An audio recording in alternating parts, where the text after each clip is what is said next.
Hey you guys, okay, so I just want to share real quick this awesome structure for how you can create lunch bowls, whether they're hot or cold or a combination of the two. Right now it's winter, so I'm loving doing these because I can just have a lot of the ingredients already prepped with minimal effort and then combine them day of. Or like in the moment, and then I'll do really easy prep work or cooking for some of the additional pieces that takes literally like 10 minutes. So it's a 10-minute meal, and then also there's a little bit of prep which you can do with other meals, so it's very versatile.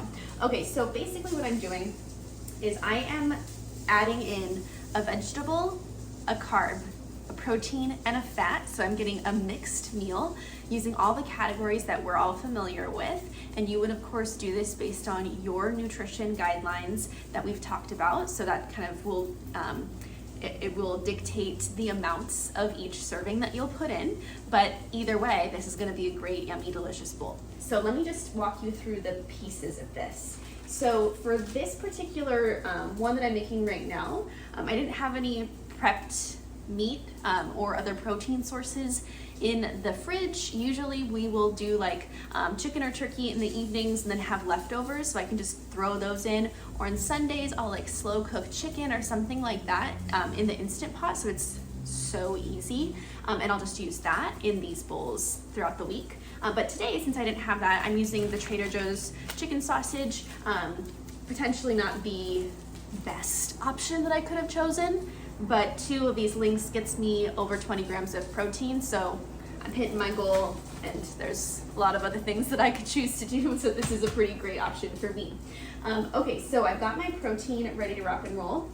As far as vegetables go, I'm going to focus on adding in some greens. So I'm really liking kale right now. You could do spinach, you could do whatever you want to, right? I like to actually saute my kale, and over here I've got some Brussels sprouts also sauteing. I will saute this day of, like right before I'm ready to eat it, because it takes so little time to saute, just in some avocado oil.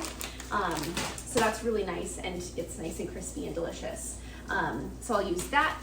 I've got my Brussels sprouts going. That's just an additional bit, so maybe I'll do like a fist or 2 of this, saute it, maybe a fist of the Brussels sprouts. You can see that I'm already starting to use that vocabulary that we're familiar with the portion sizes, to make it easy and to make sure that I'm getting plenty of vegetables within this meal.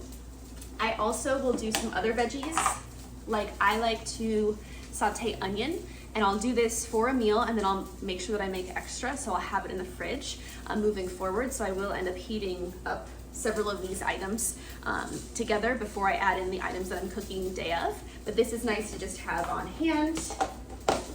I also will do sometimes like diced tomatoes. I'll do, gosh, what else? You could do bell pepper, you could do, like, insert any vegetable here, whatever you like the taste of.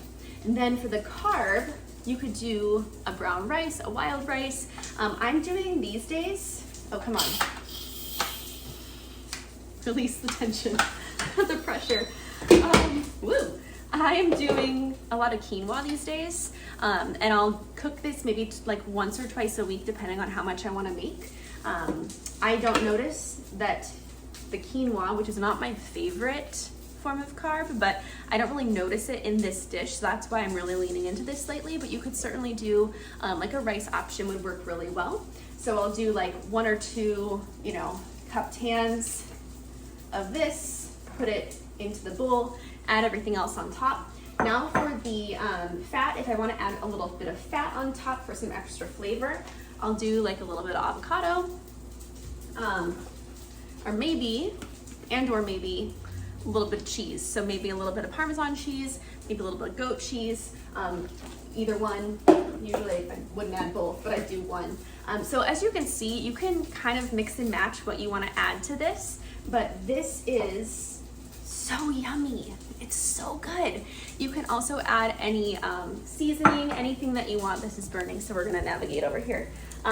You can add any other seasoning that you want. If you wanted it to have like a, like a special flair, maybe it's gonna be like an Asian seasoning, or you could do, sometimes we'll do like tacos one night, and so I'll have like extra like turkey from that and put it in here. It's really whatever you want.